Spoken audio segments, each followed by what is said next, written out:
Hello प्यारे साथियों, मैं आप सभी की फिजिक्स एजुकेटर फिरदौस जहां मैं आप सभी के सपोर्टिव चैनल फिरदौस ट्यूशन क्लासेस पर आप सभी का स्वागत करती हूं। जैसे कि आप सभी को पता है कि हम इस चैनल पर आपको भौतिक विज्ञान पढ़ाते हैं, यानी कि फिजिक्स कक्षा 12 की। और इस हम भौतिक विज्ञान की आपको लगातार क्लासेस दे रहे हैं और उन्हीं क्लासेस को हम आगे बढ़ाते हुए एक और क्लास लेकर के आप सभी के सामने उपस्थित हैं। तो इस क्लास के अंदर हम पढ़ने वाले हैं वैद्युत फ्लक्स, जिसको हम इंग्लिश में इलेक्ट्रिक फ्लक्स के नाम से जानते हैं। प्यारे साथियों, ये एक ऐसा टॉपिक होता है जो हमारे बोर्ड एग्ज़ाम में 2 या 3 नंबर का सीधा सीधा पूछा जाता है। तो मैं आपको यही सजेस्ट करूँगी कि आप सभी विद्युत फ्लक्स को ज़रूर से तैयार कर लीजिएगा, क्योंकि ये हमारे बोर्ड एग्ज़ाम में पूछ लिया जाता है। तो चलो हम विद्युत फ्लक्स को एकदम आसानी से आप कोशिश करते हैं, और मैं आपसे भी यही उम्मीद करती हूँ कि आप अच्छे और मेरे साथ साथ इसे नोट्स भी तैयार करेंगे। तो चलो हम विद्युत फ्लक्स को एकदम बारीकी से समझाने की कोशिश करते हैं।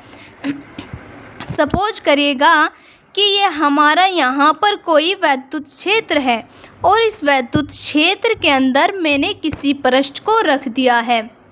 ध्यान से समझिएगा, मैंने कहा कि मैं यहाँ पर कोई हमारा वैद्युत क्षेत्र है और इस वैद्युत क्षेत्र के अंदर मैंने एक पृष्ठ को रख दिया है, और इस पृष्ठ से जितनी भी हमारी वैद्युत बल रेखाएं गुजरेगी, इस पृष्ठ से जितनी भी हमारी वैद्युत बल रेखाएं गुजरेगी, तो उनकी संख्याओं को ही हम विद्युत फ्लक्स कहते हैं। एक बार फिर से बता देती हूँ कि हमारा कोई वैद्युत क्षेत्र है और इस वैद्युत क्षेत्र के अंदर मैंने किसी पृष्ठ को यहाँ पर रख दिया है, और इस पृष्ठ से होते हुए अभी लंबवत होते हुए जितनी भी हमारी वैद्युत बल रेखाएं गुजरेगी, उनकी वैद्युत बल रेखाओं की संख्या को ही हम विद्युत फ्लक्स के नाम से जानते हैं। समझ में आया? आई होप आपको क्लियर हो गया होगा। लेकिन अगर आपको थोड़ी और प्रॉब्लम है तो मैं आपको और अच्छे तरीके से एक बार फिर से बता देती हूँ। जैसे यहाँ पर मैंने वैद्युत क्षेत्र माना है और इस वैद्युत क्षेत्र के अंदर मैंने किसी पृष्ठ को मान लिया है, और इस पृष्ठ से होते हुए हमारी जितनी भी वैद्युत बल रेखाएँ गुजरेगी, उन वैद्युत बल रेखाओं की संख्या को ही हम विद्युत फ्लक्स कहते हैं। और ये जो वैद्युत बल रेखाएं गुजरती है प्यारे साथियों, ये पृष्ठ के अभिलंबवत गुजरती हैं, यानी कि 90 डिग्री का कोण बनाते हुए गुजरती है। जैसे आप ध्यान से यहाँ पर देखिएगा, ये मैंने कोई पृष्ठ माना है और इस पृष्ठ जो मैंने यहाँ पर कोई ये पृष्ठ माना है, और इस पृष्ठ से जितने भी मैंने वैद्युत बल रेखाएं गुजारी है, तो वो इस पृष्ठ के क्या है, लंबवत है, यानी कि 90 डिग्री का कोण बना रही है। तो हमारा वैद्युत फ्लक्स यही होता है कि किसी वैद्युत क्षेत्र में स्थित, इसी चित्र के माध्यम से मैं इसकी परिभाषा को बना करके तैयार करूंगी। तो आप जितना अच्छे तरीके से इस चित्र को समझेंगे, उतना जल्दी आपको वैद्युत फ्लक्स की परिभाषा याद हो जाएगी। तो जैसे बिल्कुल सेम जो यहाँ पर मैं बोलूँगी, जो मैं यहाँ पर समझाऊँगी, वही सेम मैं यहाँ पर इसको लिख करके तैयार करूँगी। तो आप यहाँ पर समझने में ज़्यादा जोर दीजिएगा कि यहाँ पर वैद्युत क्षेत्र में कोई पृष्ठ रखा है और उस पृष्ठ से होते हुए वैद्युत बल रेखाओं की जो संख्या है, उसको ही हम वैद्युत फ्लक्स के नाम से जानते हैं, जिसको हम इंग्लिश में इलेक्ट्रिक फ्लक्स कहते हैं। तो अब हम यहाँ पर इसकी परिभाषा को लिख देते हैं कि वैद्युत क्षेत्र में स्थित, जो मैंने आपको यहाँ पर समझाया है वही सेम मैं यहाँ पर इसको लिखूँगी। वैद्युत क्षेत्र में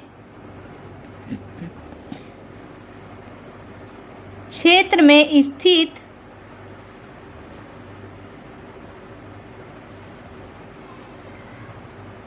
किसी पृष्ठ से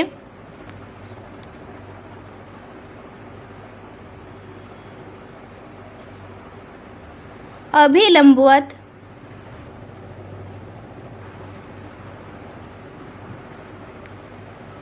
अभिलंबवत गुजरने वाली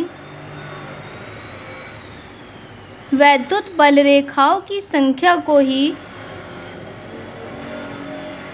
वैद्युत बल रेखाओं की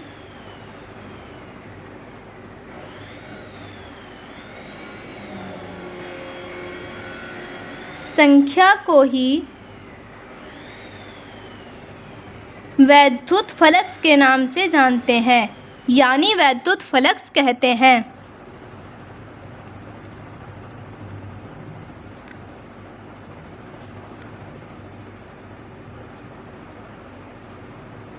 आई होप, मुझे उम्मीद है कि आपको इसकी जो परिभाषा मैंने बना कर के तैयार की है वो एकदम क्लियर हो गई होगी और एकदम बारीकी से आपको ये जो टॉपिक है वो अच्छे से समझ में आ गया होगा। लेकिन अगर फिर भी कोई प्रॉब्लम है तो एक बार मैं फिर से आपको समझा देती हूँ कि जो हमारे यहाँ पर वैद्युत क्षेत्र है, इस वैद्युत क्षेत्र के अंदर मैंने किसी पृष्ठ को मान लिया है और इस पृष्ठ से जितनी भी हमारी वैद्युत बल रेखाएं होकर गुजरेगी उन वैद्युत बल रेखाओं की संख्या को ही हम विद्युत फ्लक्स कहते हैं। तो सेम वही यहाँ पर मैंने लिख दिया है कि वैद्युत क्षेत्र में स्थित किसी पृष्ठ से अभिलंबवत गुजरने वाली वैद्युत बल रेखाओं की संख्या को ही वैद्युत फ्लक्स कहते हैं। अब आपके माइंड में ये सवाल आया होगा कि वैद्युत फ्लक्स को हम किस चीज़ से प्रदर्शित करते हैं, तो मैं आपको बता देती हूँ कि वैद्युत फ्लक्स को फाई से प्रदर्शित किया जाता है। तो मैं यहाँ पर लिख देती हूँ कि इसे फाई ई से प्रदर्शित किया जाता है।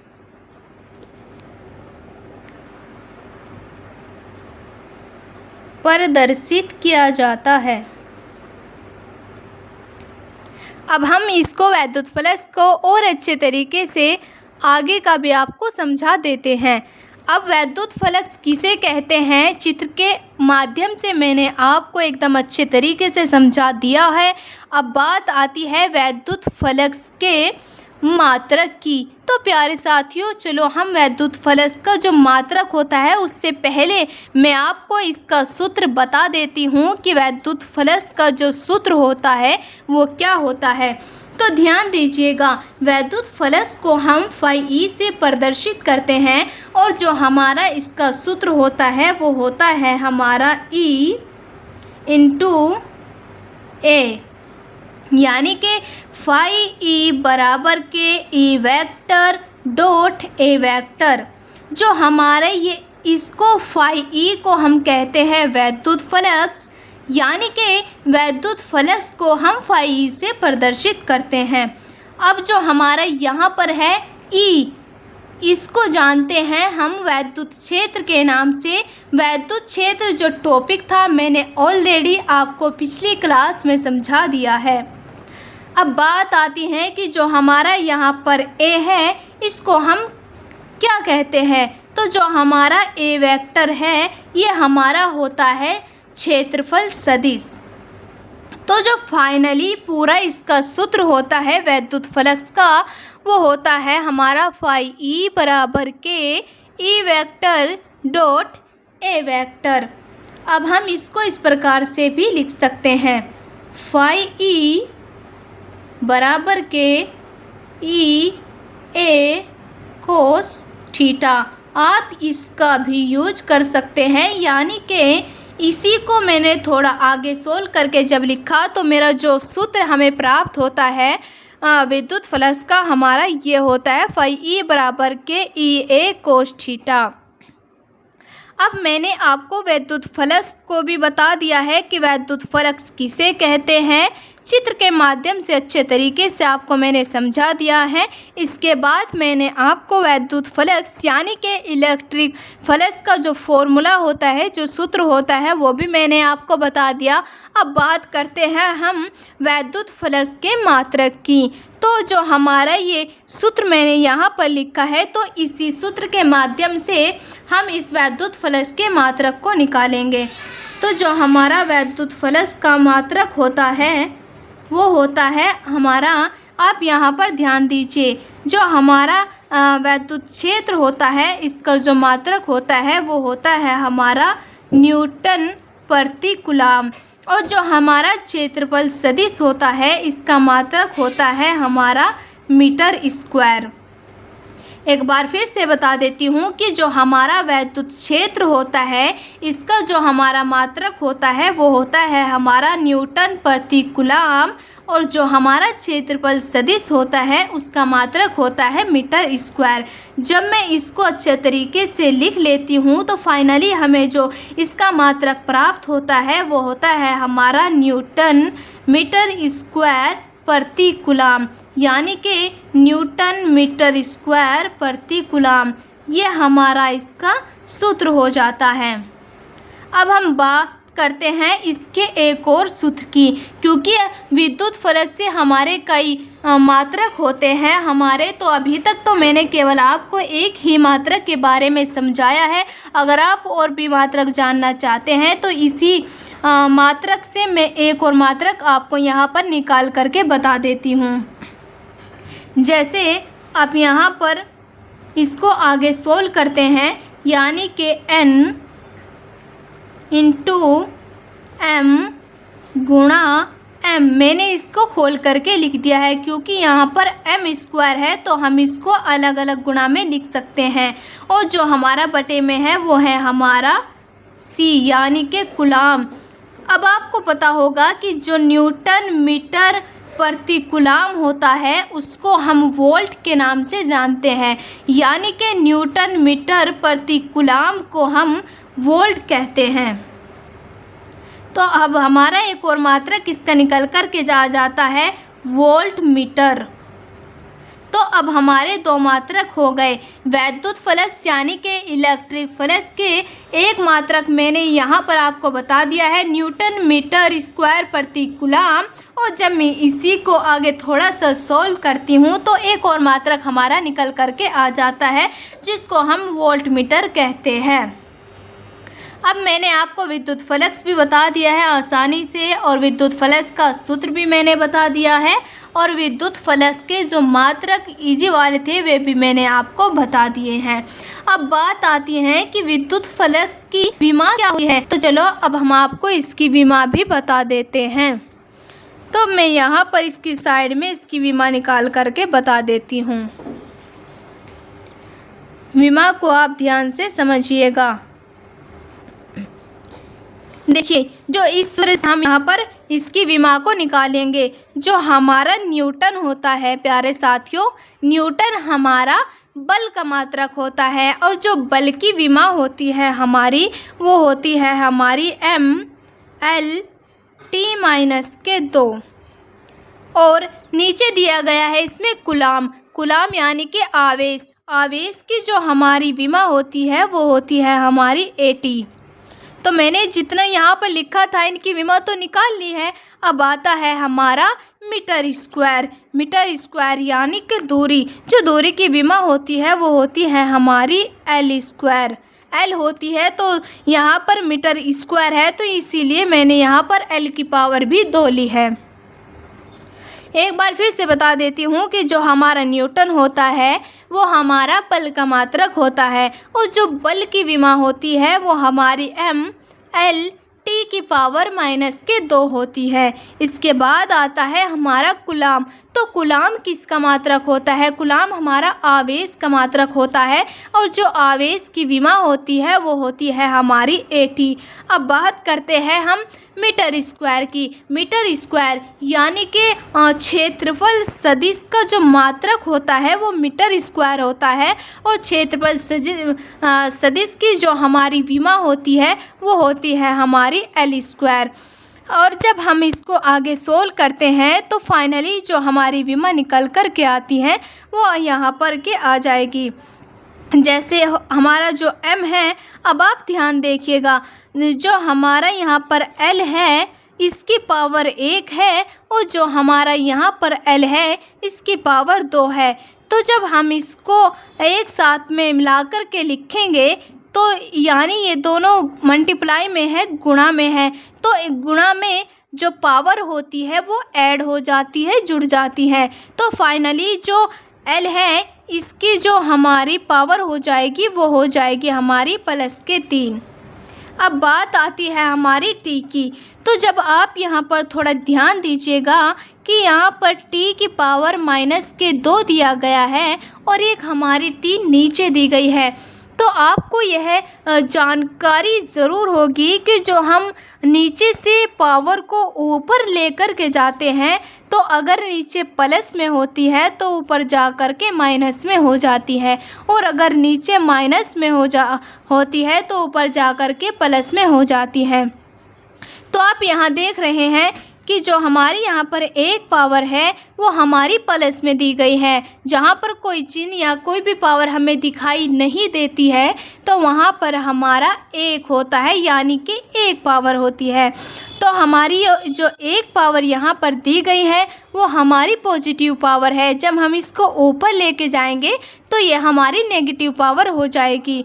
तो 2 नेगेटिव यहाँ पर दी गई है इसकी पावर, और जब हम 1 नेगेटिव पावर को ऊपर की ओर लेकर के जा रहे हैं तो ये भी हमारी इसके t की पावर -3 हो जाएगी, क्योंकि 2 माइनस की ऑलरेडी यहाँ पर दी गई है और एक पावर मैंने नीचे से लेकर के ऊपर गई हूँ। तो जो ये पावर थी ये हमारी प्लस में थी और जब मैं इसको ऊपर लेकर के गई तो ये हमारी पावर माइनस में हो गई। तो जब मैंने इनको ऐड किया तो ये हमारी t की पावर -3 हो गई। अब हमारा बचा केवल a। तो जब हम a को भी नीचे से ऊपर लेकर के जाएंगे तो हमारी इसकी भी पावर, यहाँ कोई भी पावर दिखाई हमें नहीं दे रही है।